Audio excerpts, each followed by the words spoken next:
Ladies and gentlemen, my name is Mark Roy. I'm the president of the Parliamentary Society. I welcome you for today's lecture.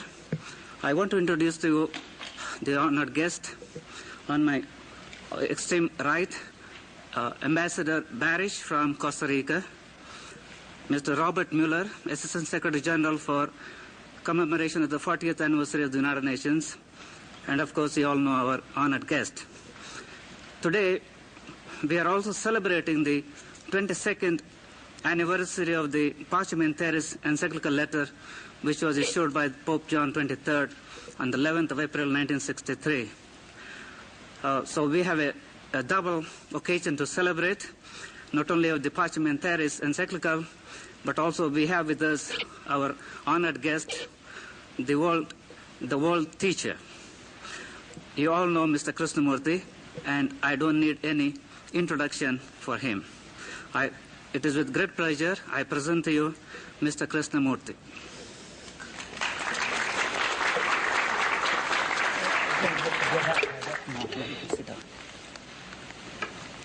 I'm supposed to talk on world peace beyond the 40th anniversary of the United Nations.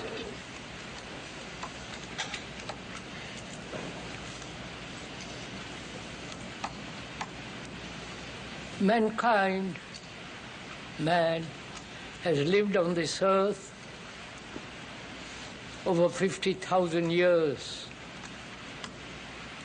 and perhaps much longer or for a less duration. During all this long evolution, man has not found peace on earth. Parliamentarism has been preached long before Christianity by the ancient Hindus and the Buddhists. And during all this time, man has lived in conflict. Not only conflict with his neighbor, but with people of his own community, of his own society, with his own family.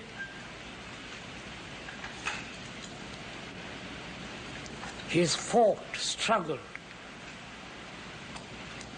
against man. For the last 5,000 years, and perhaps more historically, there have been wars, practically every year. And we are still at war. I believe there are 40 wars going on at the present time.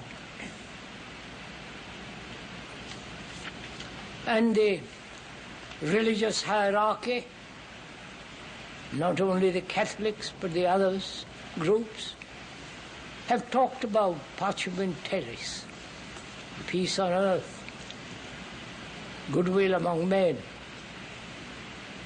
They never come about to have peace on earth. And they've talked about peace in, when you die, you go to heaven and you have peace there.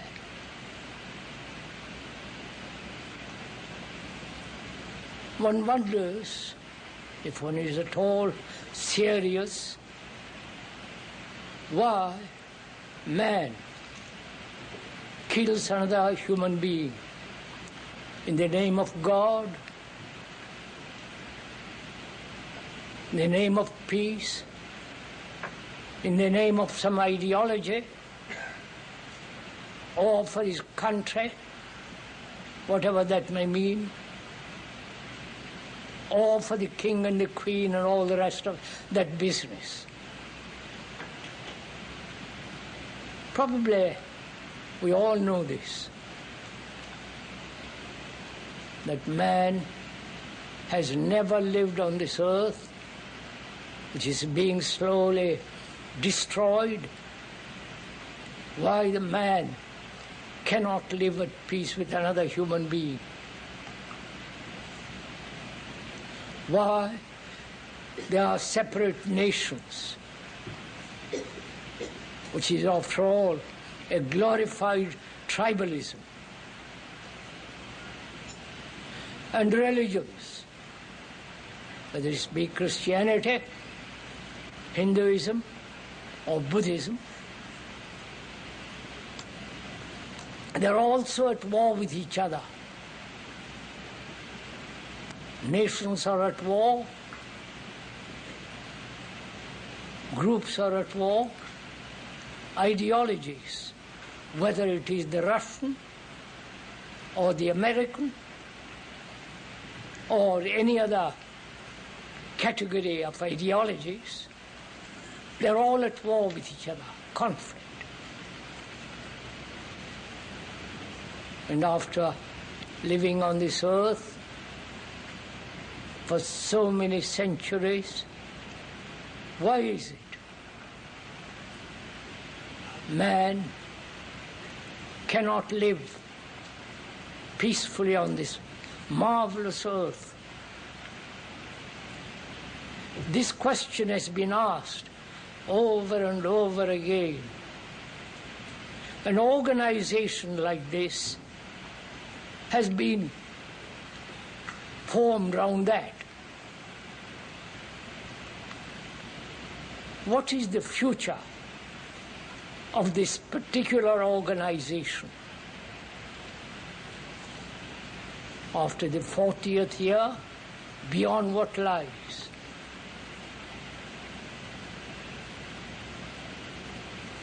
Time is a strange factor in life.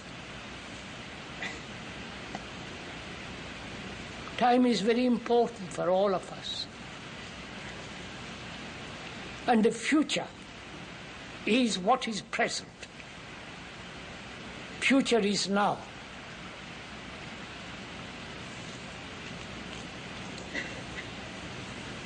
Because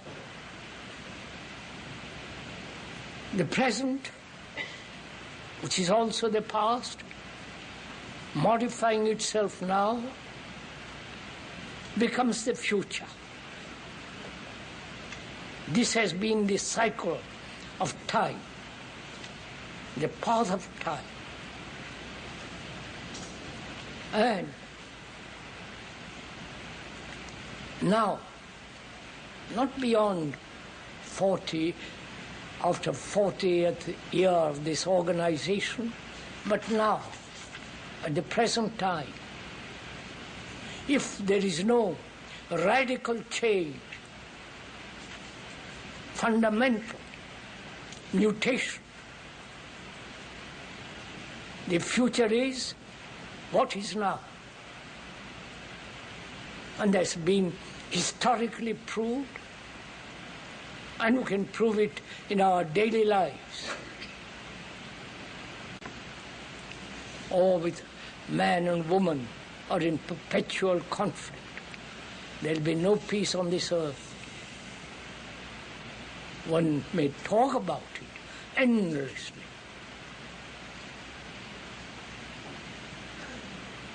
The Roman Catholic hierarchy talks about pacem terris.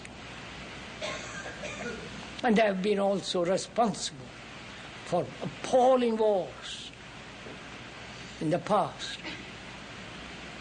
100 years of war, torture, all kinds of horrible things they have done to man. These are all facts, actualities, not the speaker's wish. And religions, including Islam, Hindus, Buddhists, and so on, they've had their own kind of war.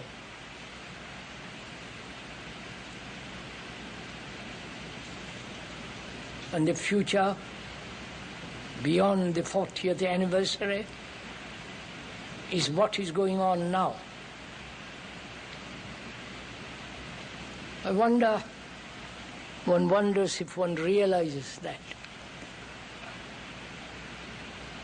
the present is not only the past, but also contains the future.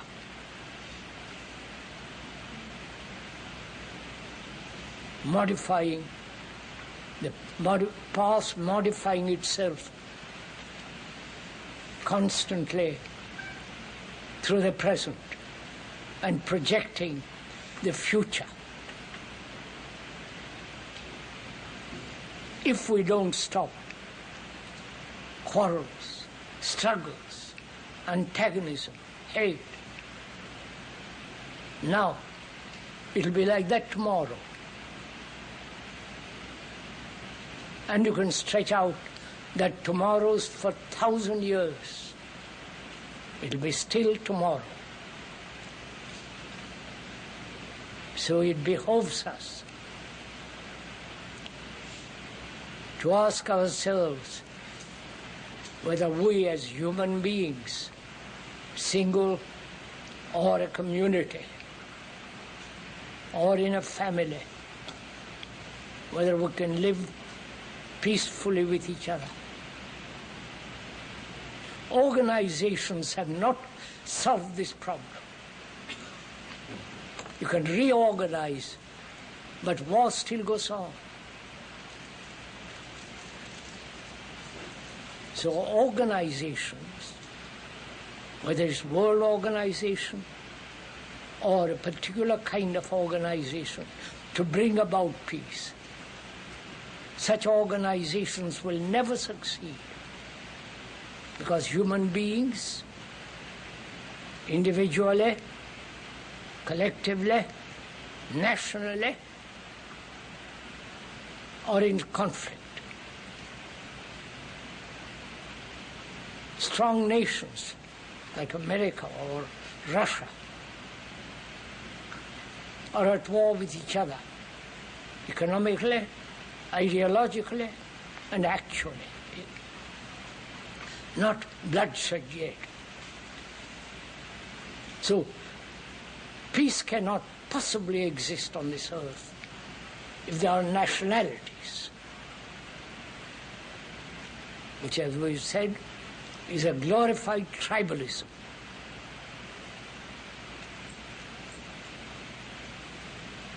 Nationalities give certain security. Man needs security. And he invests in nationalism or in a particular ideology or belief. Beliefs, ideologies, and so on have separated man.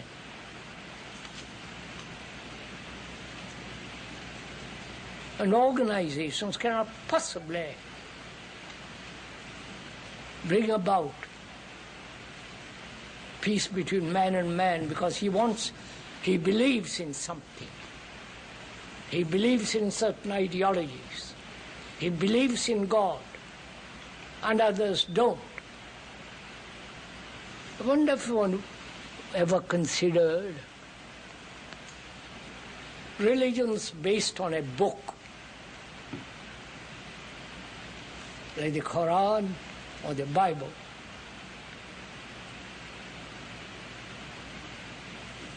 Become very bigoted, narrow, and fundamentalist.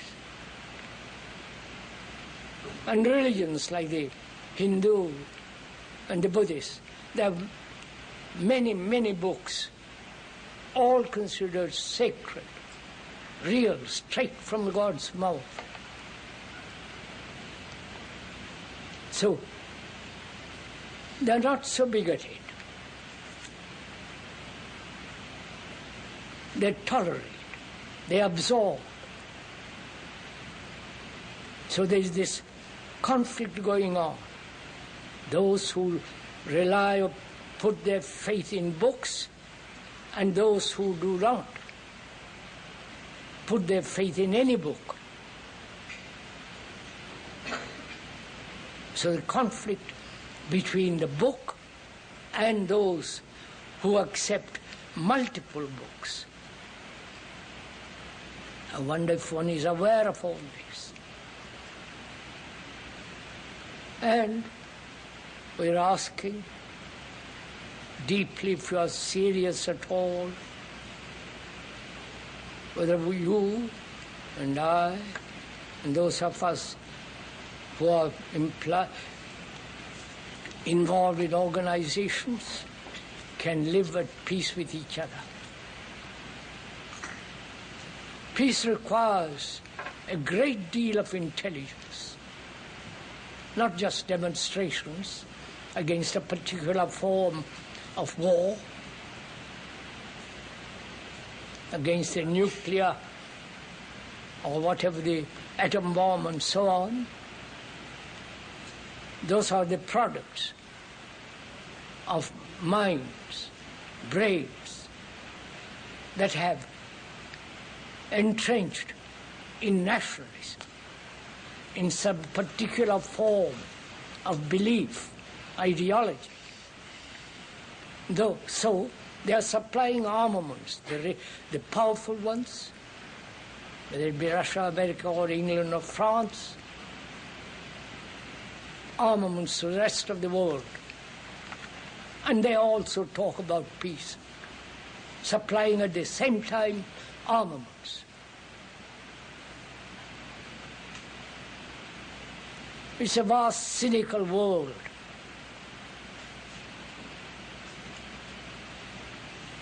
And cynicism can never tolerate affection, care, love.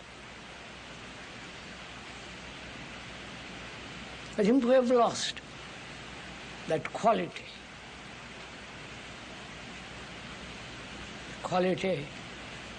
of compassion. Not analyze what is compassion. It can be analyzed very easily. You cannot analyze love.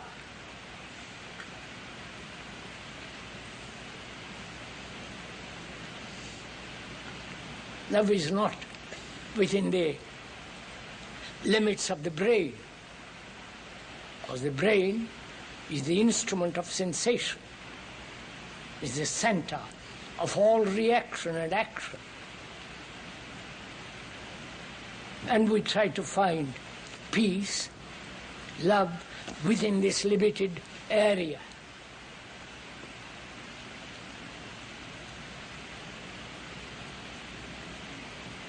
Which means thought is not love. Because thought is based on experience, which is limited, and on knowledge, which is always limited, whether now or in the future.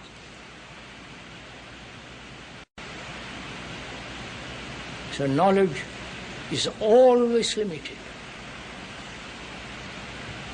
And having knowledge, which is contained in the brain as memory, from that memory springs thought. This can be observed very simply and easily. If one examines oneself, if one looks at one's own activity of thought, experience, knowledge, you don't have to read any book or become a specialist to understand your own way of thinking, living. So thought is always limited, whether it's now or in the future. And we try to solve all our problems, both technological, religious, and personal, through the activity of thought.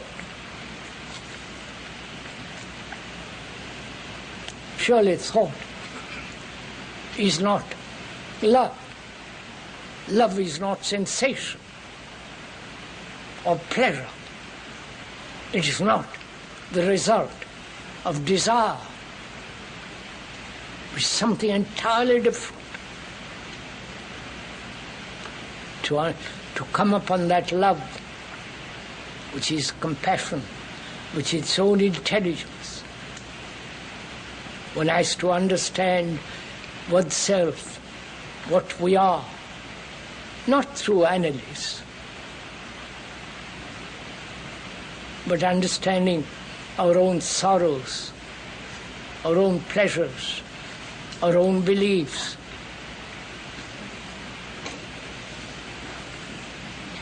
You want to know, wherever you go, all over the world, mankind, human beings, suffer for various reasons. It might be petty or some very, very deep incident that has caused pain, sorrow. And every human being on this earth goes through that on a minor scale or on a tremendous incident as death. And sorrow is shared by all mankind. It's not your sorrow or mine, it's mankind's sorrow. Mankind's anxiety, pain, loneliness, despair, aggressiveness. So you and we are the rest of humanity. We are not separate human beings psychologically. You may be a woman, you may be a man, you may be tall, dark, short, and so on. But inwardly, psychologically, which is far more important, we are the rest of mankind. You are the rest of mankind. And so if you kill another, if you are in conflict with another, you are destroying yourself. You can observe this very, very carefully if you look at yourself without any distortion. So there can only be peace when mankind, when you and I have no conflict in ourselves. And you might say, if one achieves or comes to an end to all conflict within oneself, how will it affect the rest of mankind? This is a very, very old question. This has been put thousands of years before Christ, if he ever existed.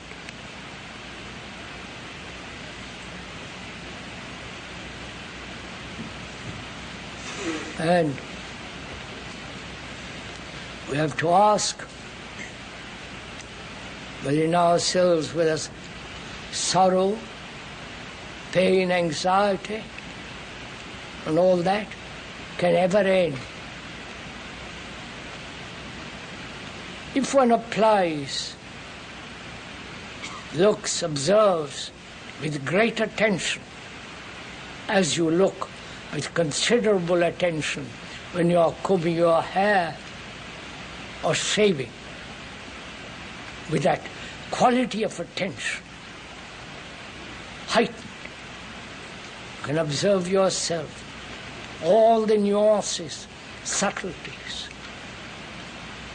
And the mirror is your relationship between human beings. In that mirror, you can see yourself exactly as you are. But most of us are frightened to see what we are. And so we gradually develop resistance, guilt, and all the rest of that business. So we never ask for total freedom. not to do what you like, but to be free from choice. Where there are multiple choice, there are multiple confusions. So, can we live on this earth, parchment terrace, with a great understanding of mankind, which is to understand yourself so profoundly, not according to some psychologists, analysts. They too have to be analyzed. So we can, without turning to the professionals, as simple laymen, we can observe our own idiosyncrasies, tendencies. Our brain, the speaker is not a specialist about brain matter. Our brain has been conditioned to war, to hate, to conflict. It's conditioned through this long period of evolution. Whether that brain, with its cells which contain all the memories, whether that brain can free itself from its own conditioning. You know, it's very simple to answer such a question. If you have been going north all the days of your life, as humanity has been going in a particular direction, which is conflict, and somebody comes along and says, that leads nowhere, and he's serious, and perhaps you are serious, then he says, go south, go east, any other direction but that.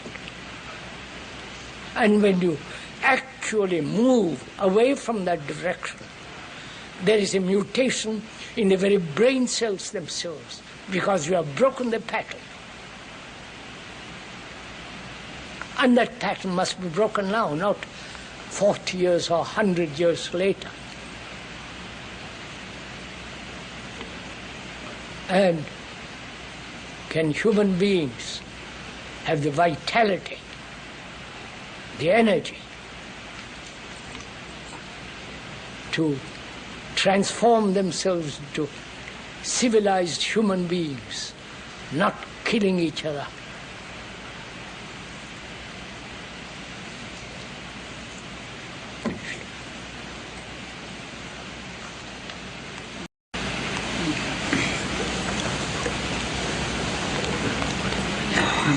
Oh yes, sir. Ask any questions. Delighted.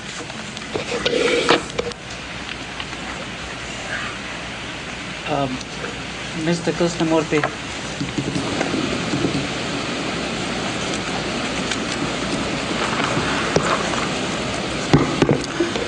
we will have some time for questions, and Mr. Krishnamurti has kindly agreed to answer any questions you may ask.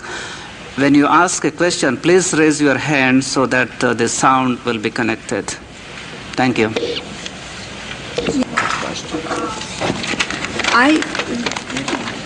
I'm asking a question in regards to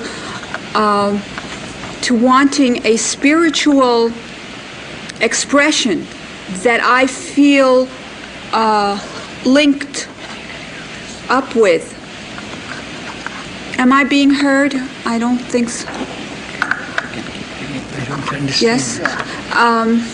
I feel that it is a disconnecting. Okay. I feel there's a disconnecting sense that is being communicated to me. I would look forward to a spiritual connection to myself and the fellow people in this group that would be an elevating sense.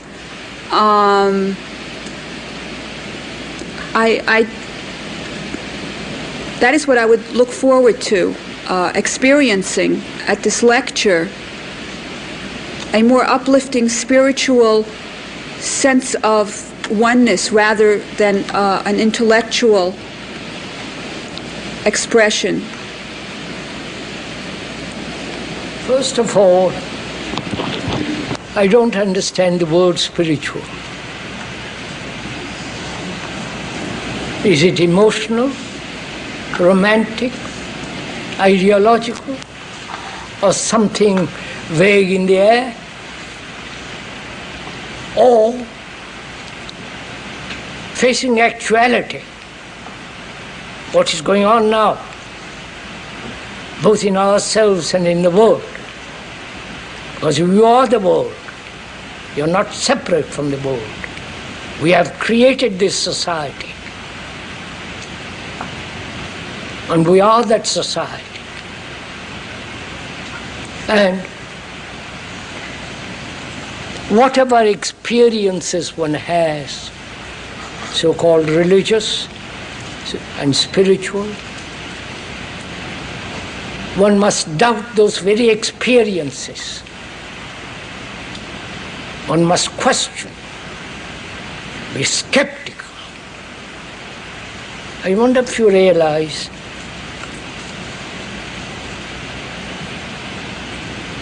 that the word skepticism,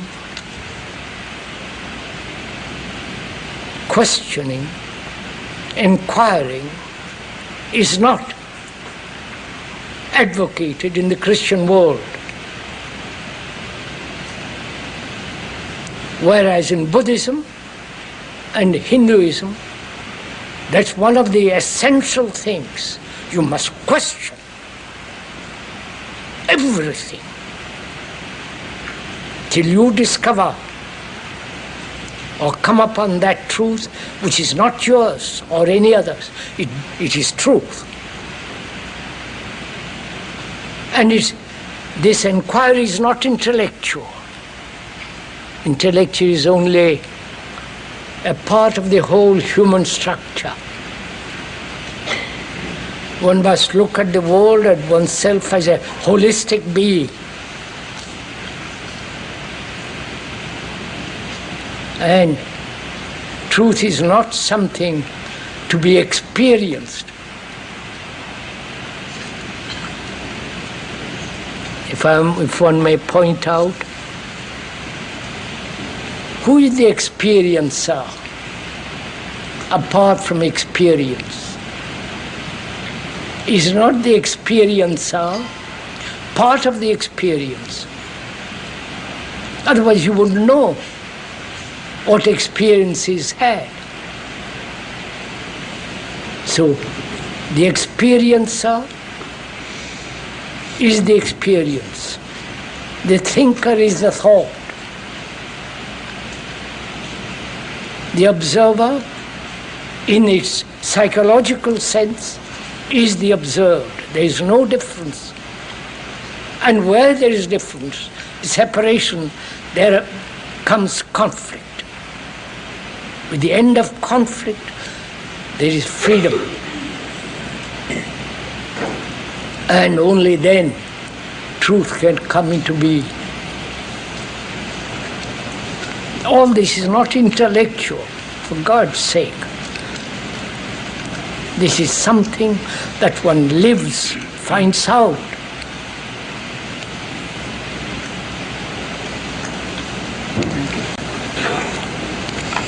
Yes.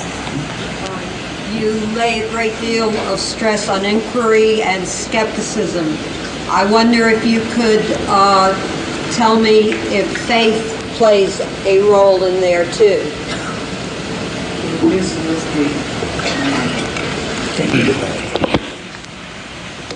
You have mentioned skepticism and inquiry, and I wonder if the word faith also plays a role in your exercises.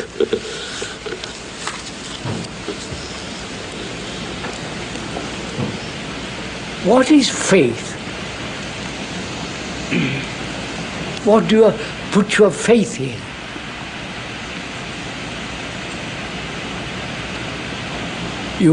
One has faith in some experience, one has faith in some belief, or in a symbol, and so on. Why does one have faith? Is it out of fear? Out of uncertainty? Out of sense of insecurity? When you have faith, for instance, as a Hindu in some symbol, and you hold on to that faith or to that symbol, then you are at war with the rest of the world.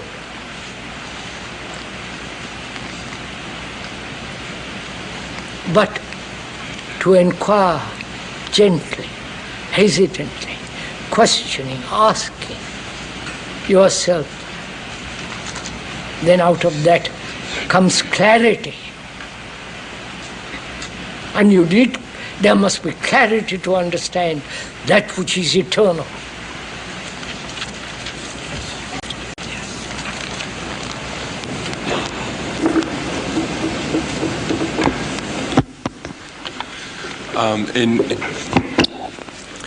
At the end, you said that we need to break the pattern of conflict in man, between man.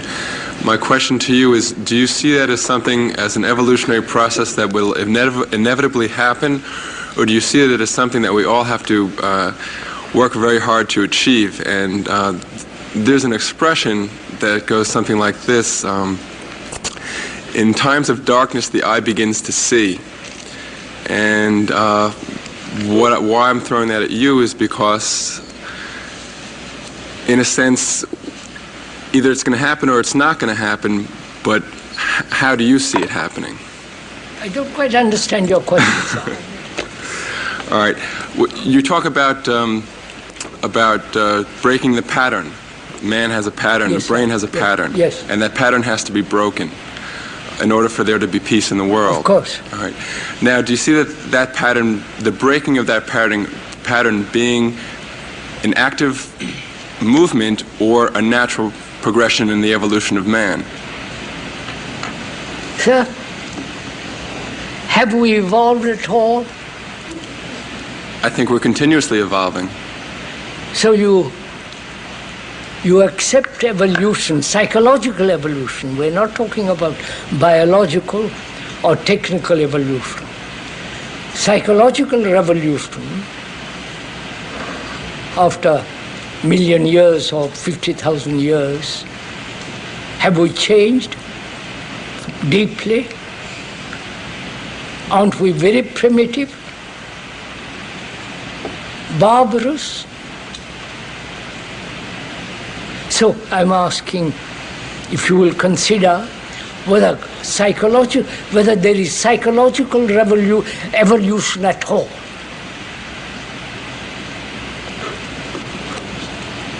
I question it.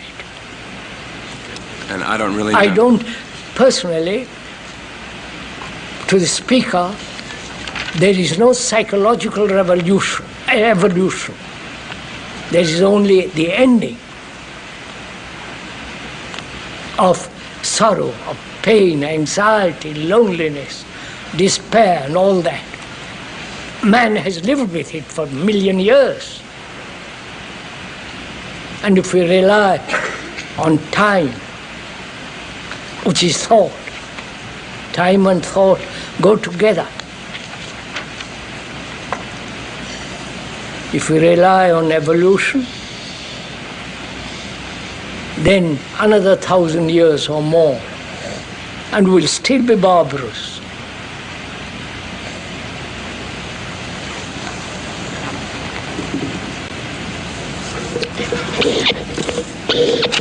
Will you please identify your name and organization before asking your question? Yeah. Yes. My name is Diane Shaneberg. I'm not with any organization. My question is, what would have to happen for there to begin to be psychological evolution as the speaker understands it? Je n'ai pas compris, mais là, I mean, sorry. Psychological. Psychological? Will you please repeat your question? Yes. What will have to happen within man's mind for there to begin to be psychological evolution as the speaker understands it? Psychological evolution. What about psychological evolution? I don't quite understand the question. You have said that you do not think there has been psychological evolution. My question is, what can happen so that there will be, so that there can be psychological evolution? Madam, I'm afraid we haven't understood each other.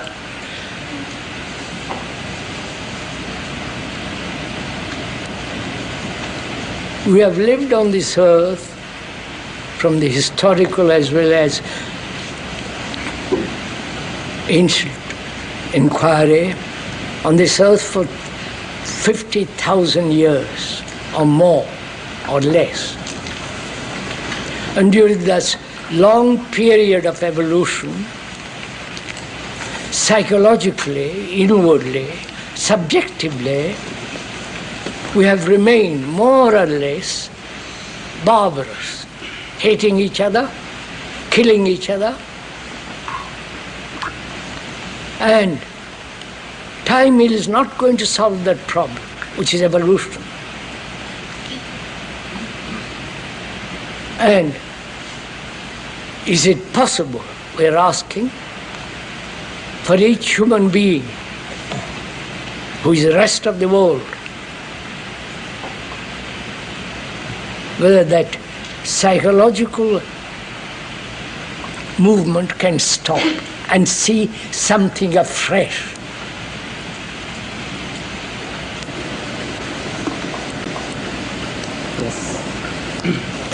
Yeah, my name is Marcel Baal. Is it okay? Speaking. Yeah, I wanted to ask you what is the same question phrased in a different way. What should we do in order to affect this resistance toward evolution? I just want to say one more thing. There was a Dr. Boehm last month, and he said the same thing what you are saying in a different way. He's a scientist, and he was explaining the same problem. I wonder, what do you think we could do? As a matter of fact, what could we do right now in order to affect this? I've got it. What could you do right now? Right? Yes, sir. Change completely. Both psychologically and outwardly. First, the psychological revolution. Not evolution, but revolution, change completely. That is the real action of humankind. Not trying to fiddle around in the periphery. Yes. You may Roshan Villamoria with the NGO community. You stated that an important condition for understanding humankind is beginning to understand ourselves clearly. Do you see that in these rooms, within the next 40 years at the United Nations, that this understanding of humankind through understanding ourselves will become a part of global decision-making? I couldn't answer that question because I don't belong to the organization. Ask the bosses.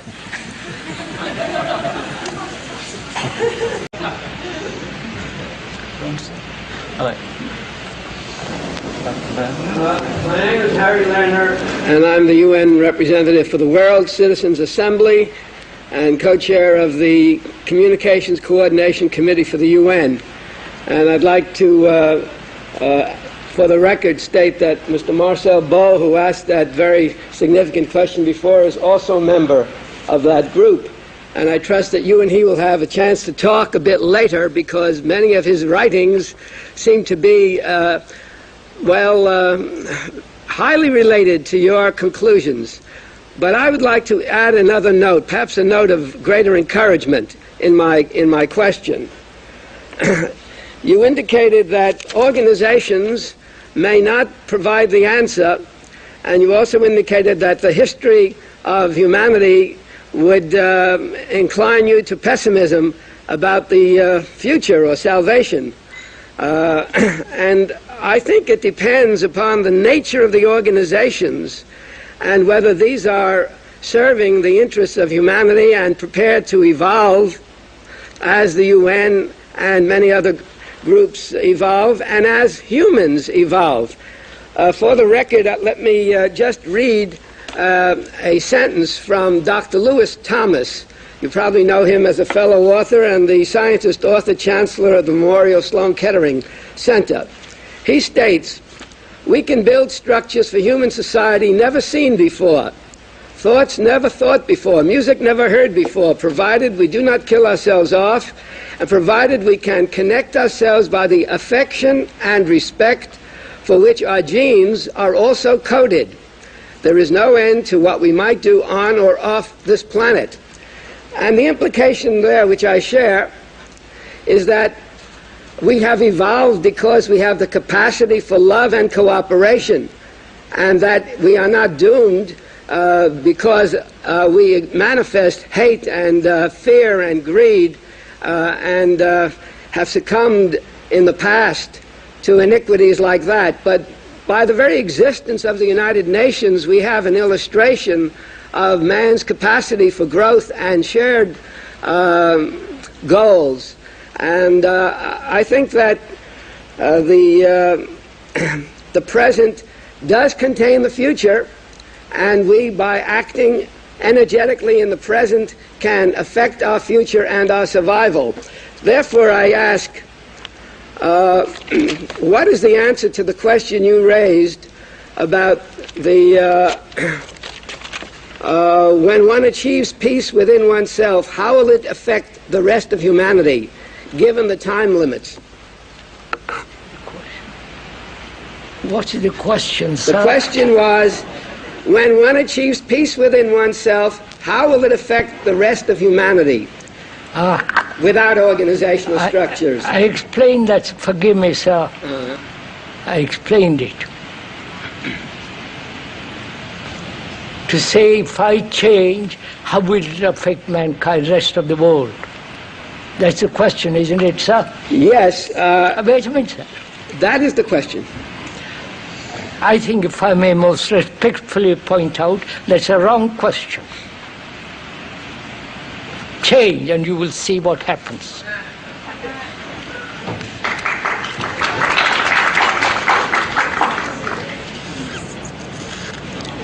Sir, this is really a very important thing. We have evaded all the put aside all the side issues. Please do realize something tremendous, that you are the rest of mankind psychologically. You are mankind.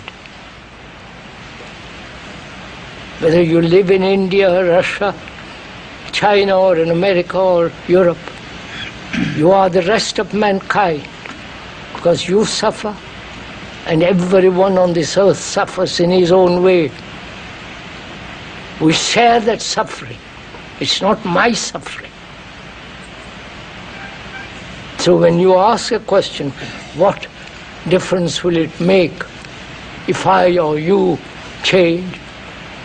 Except, if I may most humbly point out, it's a wrong question. You are avoiding the central issue. And we never seem to face the central issue, the central challenge that demands that we live totally differently, not as Americans, Russians, Indians or Buddhists or Christians. I wonder if you have realized Christians have been responsible for killing human far more than any other religious group. Don't get angry, please.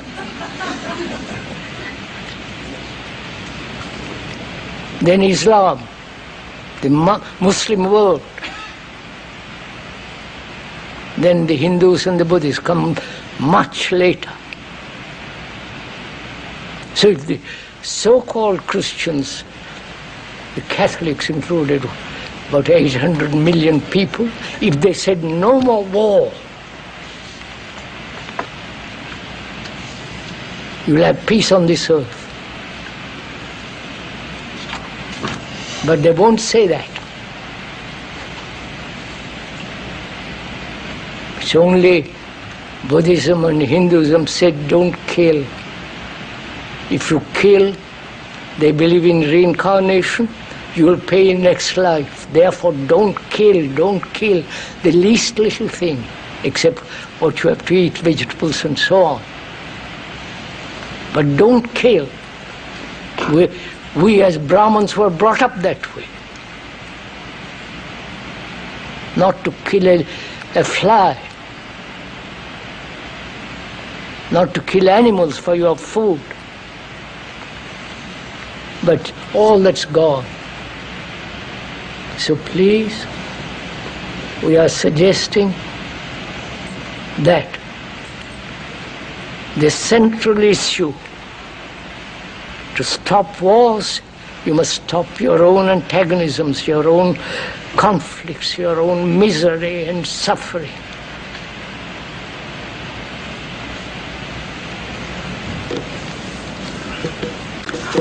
We have a written question here. Mr. Krishnamurti, do you believe in the so-called realized soul? Do you believe in the so-called realized souls? I don't know what it means. Just a minute, sir. Hello. My name is Rohit. Sir, you're talking right now from a public forum, and once this you're talking right now from a public forum, and once this lecture is over, probably you'll return to a privacy that probably you cherish greatly. So there is, for most human beings in this world, a division between public life and private life. Could you comment on this division? Do you feel it leads to conflict? Is it necessary? Between public life and private life? Is that the question? Yeah, thank you. Why do you separate this? Why do we separate public life as though something outside and private life? If one lived correctly, precisely, not intellectually, but holistically, then there is no outward life and private life. Holistically, that is to live as a whole human being, not as a sectarian, not as an individual, not as a petty little minds, brains active in our self-interest. Sorry if I'm emphatic. Yes. Is that finished, sir? Is it finished? I don't mind. A few more questions. A few more questions. Lazy. If you are living peacefully, and the tyrant attacks, do you not defend? What will you do then? Right. If you live peacefully and a tyrant or a robber attacks you, what will you do? That's the question. Do you live peacefully for a day or two, or you have lived peacefully all your life?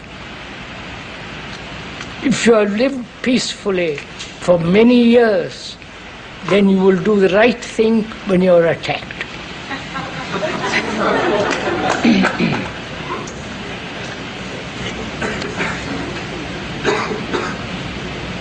Sirs,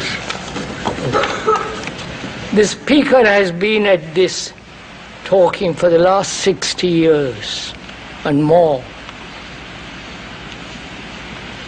all over the world except behind the Iron Curtain. Before the war, he was all over Europe. And these questions have been put to the speaker for 60 years. The same pattern is being repeated by a young generation, by a civilization that is recent, like America. The same questions, with the same intention to trap this speaker, or to really understand the speaker, or to understand themselves. And when you have, if you have the misfortune or the fortune to have talked for 60 years, you will know all the answers and all the questions. There is no difference between question and answer. If you understand the question really deeply, the answer is in the question.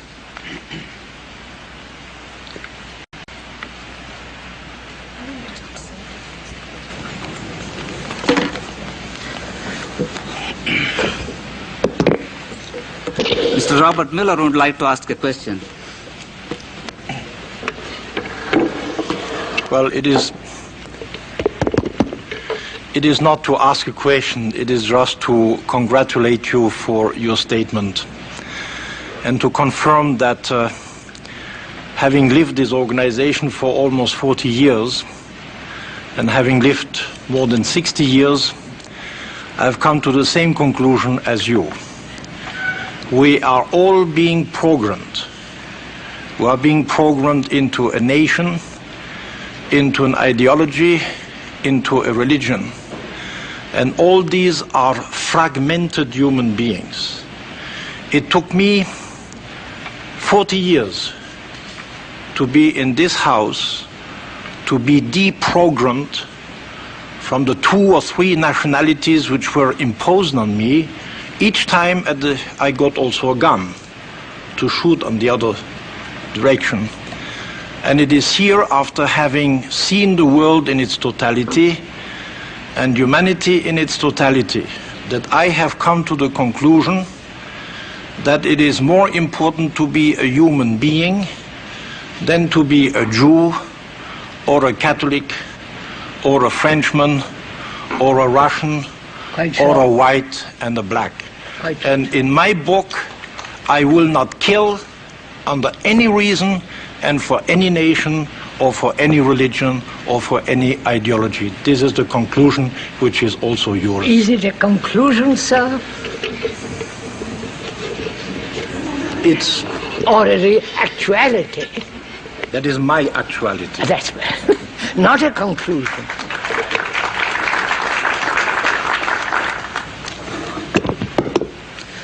Ambassador Barish would like to comment. It's not a comment, it's a question also. I'm sorry.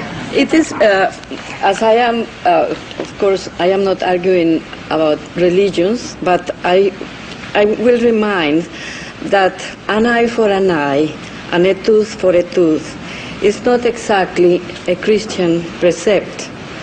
On the contrary, Christ thought the peaceful ways: care for your fellow human beings, have compassion and love for one another.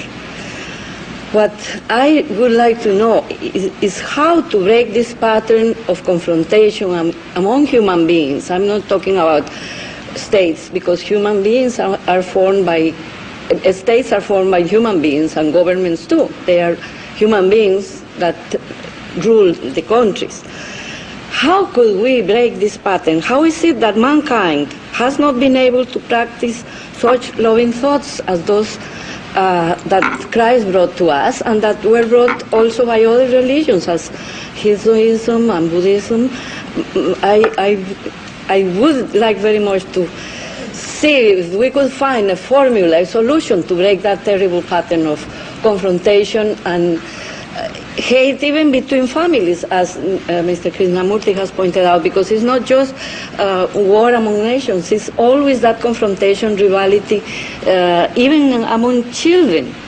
You see that if one is with mama, then the other one wants immediately and push the other one. That pattern, how could we break it? Thank you. May I answer your question, yes, madam? I would love to.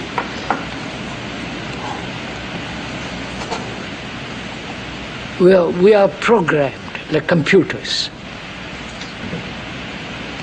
We are Catholics, Protestants, Buddhists, and so on. As Mr. Miller pointed out, we are conditioned. Do we realize or see actually, not theoretically or ideologically, but actually see that we are programmed? Or is it just a casual statement? If you are actually programmed and you realize the consequences of being programmed, one of the consequences being hating or war or separating yourself from others. If one realizes that you are being programmed, pressurized, preached at, and if one really sees that, you abandon it. You don't want a formula for it. The moment you have a formula, then you are caught. Then you become programmed again, because you have your program and the other fellow brings you another program. So what is important is to realize the actuality of being programmed, not intellectually, with all your blood and energy.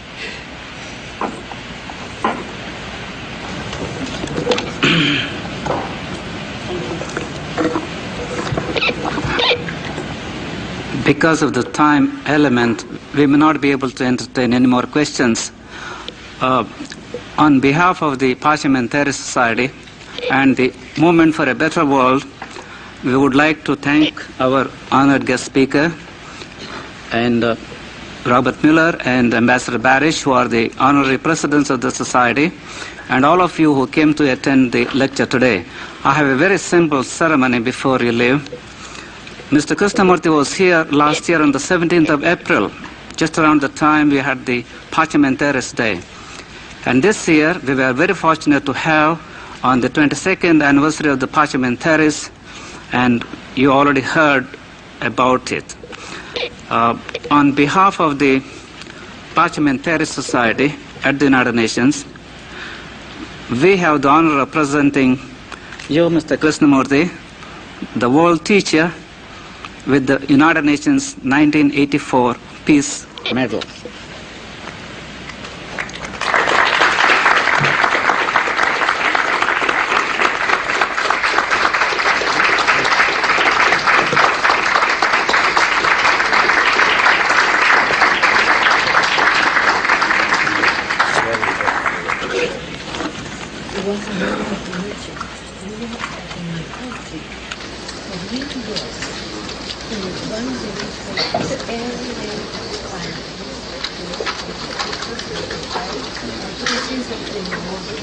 Las enseñanzas de Krishnamurti es